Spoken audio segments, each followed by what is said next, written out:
The LA Clippers guard the pick and roll in a really interesting way that kind of bucks a lot of trends and long-standing norms in the league. And I think it's part of what makes their defense so elite. In the first one of the first plays of this Cleveland game, we see something a little bit unusual, and that's where James Harden is standing. Zubats is the one who's kind of guarding Allen technically, but he's dropping way off of him.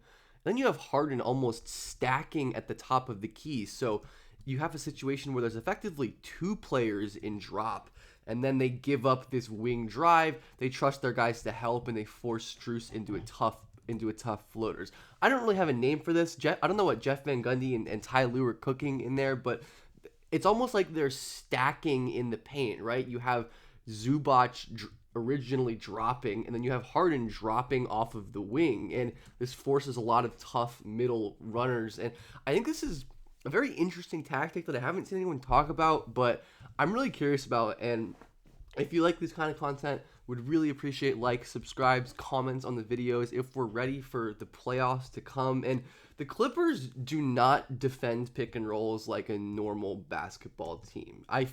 One of the things the Clippers are okay doing is giving up the middle. It's kind of a trope, or so many teams run no middle, right? They'll have Derek Jones, his hips pointed this way to kind of move Shea to the baseline, but instead of doing that, they're going to funnel Shea into their two deep drop guys. They're basically playing Harden and Zubats in this spot, and they're going to give up wing threes. The Clippers give up a lot of threes, and they give up a lot of wing threes. And you know what? I think that's part of their strategy, is to live with these plays. And the Clippers have an amazing defense because they have great talent, but they're also great at maximizing the weakness, and their lesser defenders or players with defensive weaknesses.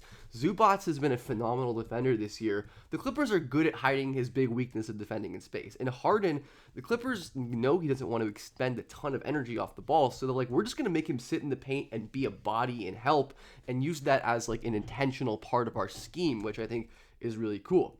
Here's another example of the opposite of no middle, right? A lot of defenses would position themselves this way, force Green to the sideline, but again, basically setting up a double drop here on Jalen Green with Reed Shepherd slipping behind, and the Clippers aren't really worried. A lot of teams will help at the nail, will like stunt at the nail and get back. And obviously Chris Dunn is an elite defender, but the way that the Clippers shade before the screen even comes, and again, are okay giving up the middle. And part of it is because they have defenders like Derek Jones Jr. who can hound players around screens. He's so quick and agile and can recover and just give players hell all the time. We saw them do this against Steph Curry in this Warriors game where Gary Payton II isn't a shooter, but this happens a lot against the high ball screens, and this time they are icing, or at least forcing Curry, or allowing him to go to the sideline. This is like a more traditional middle gap help against a weak shooter. Harden just kind of standing here. The Clippers are okay with Steph taking a floater over getting to the basket, or shooting a three. Like, they don't love giving that up, of course. And this is a common thing that the Clippers will do against really high ball screens, where the Clippers like to pressure because they have a bunch of long athletic freaks on the wing, but the Rockets set this high ball screen. Instead of just having Zubac to contend with Jalen Green full steam downhill, it's Zubac and it's Kawhi Leonard. They're both playing drop and trusting that they're able to rotate, and they're going to give up a wing three again. Tari Eason is a weak shooter, but he ends up punishing them on a play like that. And they're just so aggressive in their shading off the ball, which is something I really appreciate with this Clippers defense. Like, they're so connected and they communicate really well. Even when the Cavs get an advantage here, they use the re-screen. Harden and Zubac, definitely an exploitable pick and roll duo just in a vacuum. But look at Derek Jones. He has his right foot on the elbow. He's okay playing between Strus and Garland, and he knows that he has the awareness to check the cutter right there. They force the baseline, rotate, force a really tough three in the corner. So the Clippers' wings facilitate this play style and this really aggressive defense. And Dunn is such a monster. Like, I'm so sad that Dunn is like from some BS rule ineligible for all defense, because the way that he sticks around screens and how difficult he just makes life for screeners and ball handlers. And again, we see Zubats playing up at the level because Harden steps up from the backside and Kawhi is shading, though not as deep as they've shaded in the other times. But I definitely just want to highlight how incredibly good Dunn is. And the Clippers in general tag really early. Look how early Dunn starts moving towards the roller here. Like, DeAndre Hunter's both feet behind the 3-point line. Chris Dunn is going to jet in here and steal this pass somehow. I actually ended up getting it back, but point being, just wanted to highlight again, it's the Clippers' defensive scheme, but scheme requires players to execute. And Ty Lue and Jeff Van Gundy can tell them to do this, but it takes a mind and a physical talent like Chris Dunn to be able to execute all the kind of different coverages he does. But we can see, against great pick and roll teams like the Cavs, what happens when they don't play the stunt and when they don't play the stack at times with Harden and Zubac guarding the pick and roll, right? This is going away from the middle, right? Which honestly makes the stack harder, because if Bogdan stacks and shows the double drop, then you have Strus open in the corner or cutting to the basket. So you can't really do that. And Bogdan's just not as good of a shade defender as Derek Jones or Kawhi. And Ty Jerome is a wonderful, wonderful floater shooter.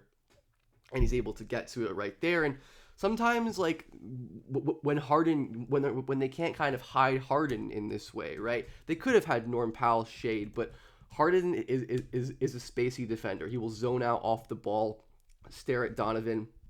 Cavs are obviously a great cutting team. They run their like slot wheel here, right, where they have Mobley cutting and then Strus filling the corner to occupy the help. It works perfectly here. Mitchell throws a beautiful pass on that play.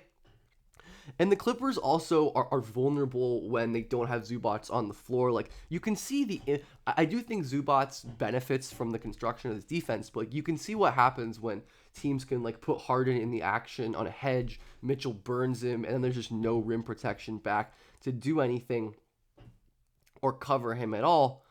And again, we see Harden just kind of getting burned on the perimeter here. So they're definitely not, blameless by any means. And I think this is kind of another good example of why the Clippers also almost sometimes like when teams attack from the middle, right? Because they can send this extra help, but you can't help off the strong side corner and give up a wide open three to Evan Mobley. Or you actually can, probably, in this situation. And I'm kind of surprised Batum didn't sink down a little harder here, but this is a really tough cover for Zubac against Mitchell. Kicks to the corner. Hunter gets a wide open three. So you can see why the Clippers rely on this heavy shade, this like stacking behind the point of attack defender. I do think sometimes this, I don't know if it's scheme or player driven, where again they're doing like the empty side right here, where they're basically doing the double drop thing with Zubac dropping back and then Bogdanovic dropping back, but then you help off the wide open corner and Strus. Like, I don't think that was a particularly good play or decision by any means, but I do love this kind of counter and the way that the Clippers can disrupt offensive flow with it. And we see it come in a lot of ways. And one of the ways that teams can try to beat this is to aggressively 45 cut behind it, right? 45-degree angle from the wing. Lou Dort slips behind here. And what that does, right? Kawhi has to cover Dort as well, leaving Case and Wallace free on the perimeter. Then they can play 2v1. And Dort gets a wide open three that the Clippers are just fortunate that they miss. So that's a pretty decent way to counter that.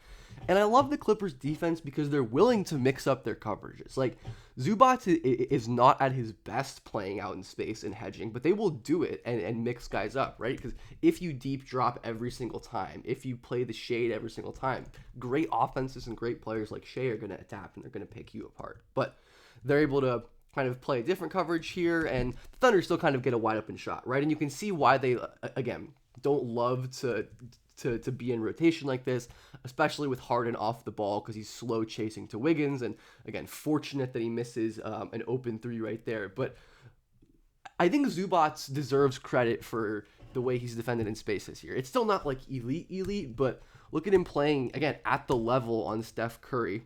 Once again, This is a very interesting defensive tactic. They're giving up the middle because they know Kawhi is going to step up and Draymond isn't a threat. And Kawhi is just playing at an elite level right now on the defensive end.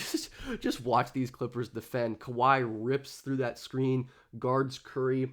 They trap him, and then Harden suffocates Pajemski and doesn't give up anything. Man, this Clippers defense, I think it's like my third time talking about the Clippers D on my channel, but I really just enjoy them a lot. And like they will switch Zubats. Sometimes you have to, right? Sometimes Zubats has to switch out when he's playing these perimeter coverages, and he's going to do a really nice job here shading LeBron.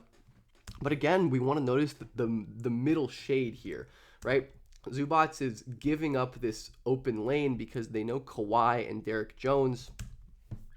He knows that they're going to come down and help and give him something there to work with. So it's a really unique defensive scheme. And hey, if all else fails, just go Kawhi at the 5, switch everything, and lineups without bruising interior players just aren't going to be able to contend. So you know what?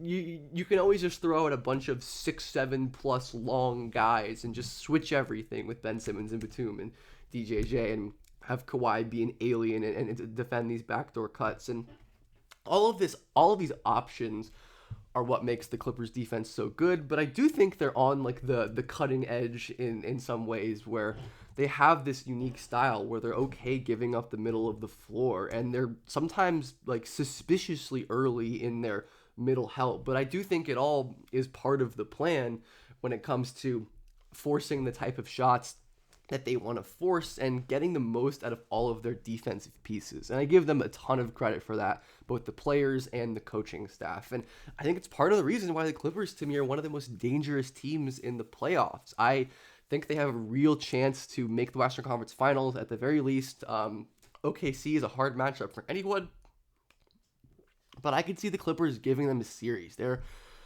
obviously offensively with Kawhi and Harden, but this defense is scary. And I think going to be really interesting to see how, like, especially with this Nuggets series, how they adjust. I'm sure they're going to do a lot of shading off of Westbrook, Peyton Watson if he's in. They're going to cut behind, and of course Jokic makes it tough. But anyways, I'm going to stop rambling and let y'all enjoy your day or night or whenever. But like, subscribe, comment, all that good stuff. Let me know what kind of stuff you want to see, and I really do love all of you.